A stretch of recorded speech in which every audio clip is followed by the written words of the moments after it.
Hey, David Breslow here with you. I am the author of Wired to Win, The Mental Keys to Play Your Best Golf, and the founder of Performance Success Strategies.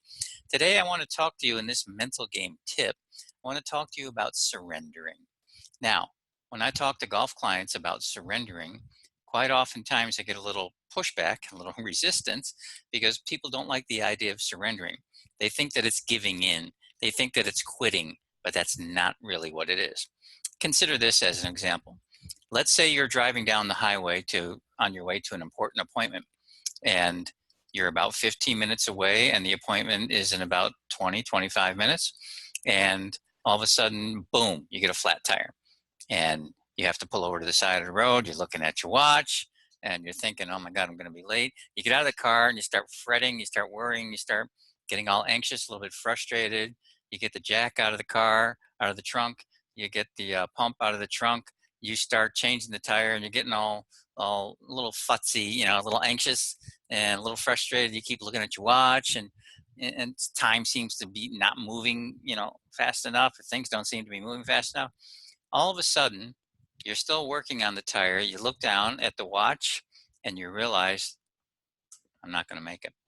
What happens? What happens to most people is they get this kind of feeling of, they kind of settle in. They kind of settle in, and they get reconnected again. Their mind, body, emotion, and energy starts to become in sync. So what do? They start to get clear. They start to make good decisions, pick up the phone, take out the cell phone, call the office you were supposed to go to, have a conversation, let them know what's going on, blah, blah, blah. But you're doing it in a very calm and in the moment fashion. Now, this translates to the golf course. Think about those times when you're on the golf course and things were going really well. And all of a sudden, the train went off the track, and you tried everything you could do. Everything you could do. Or maybe it was one of those rounds from the very beginning. You were just off. Your A game wasn't there. Your B game wasn't there. Your D game wasn't there. And you tried everything you could do. You threw the kitchen sink.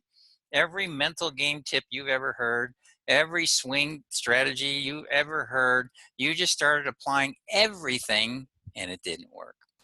And at some point, you just kind of went, you threw up your arms and said, I give up. I quit. Most of the time, most golfers will tell me at that moment, they started to play really, really well. Why? Is there some kind of magic behind that? No. Think about this.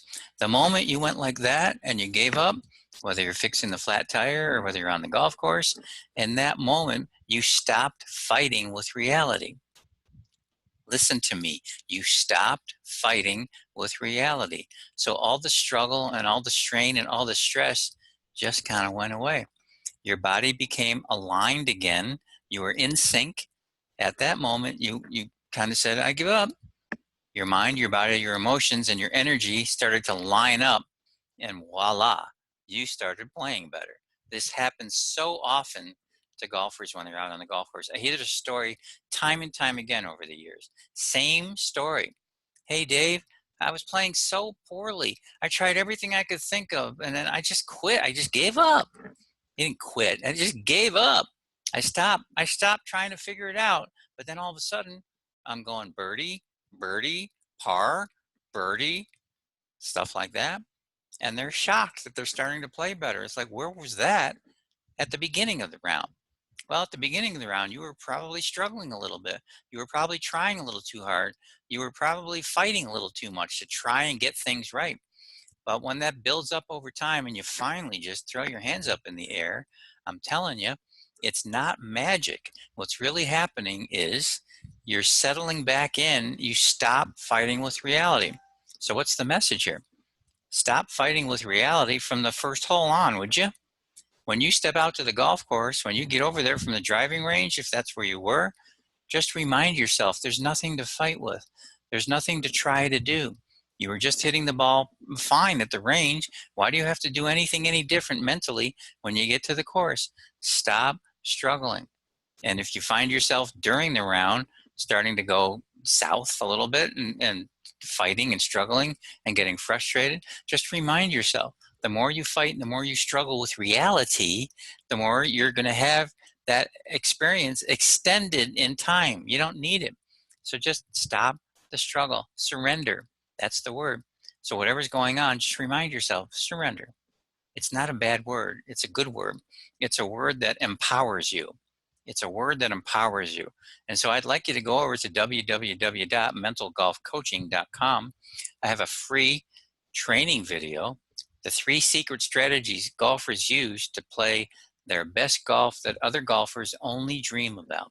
It's a free training. It's all yours. You're welcome to listen to it, because that's what I'm interested in doing now, is creating empowered golfers, because too many golfers are out there on the course disempowered. They're leaking energy, they're giving strokes away, they're doing all these things for no reason at all, and all the things they're trying to do to fix it aren't helping that much. So for this moment, for this particular mental game tip, key on the word surrender. Okay, just surrender when things start going poorly, or that frustration builds and that anger starts to build. Just remember the word surrender. Allow it to happen. Stop fighting with it. The moment you do that is the moment you're back in sync, mentally, physically, emotionally, and energetically. And that's where you want to be to play your best golf. So Dave Breslow, thank you for hanging out with me for a few minutes, and I look forward to talking with you soon. Take care.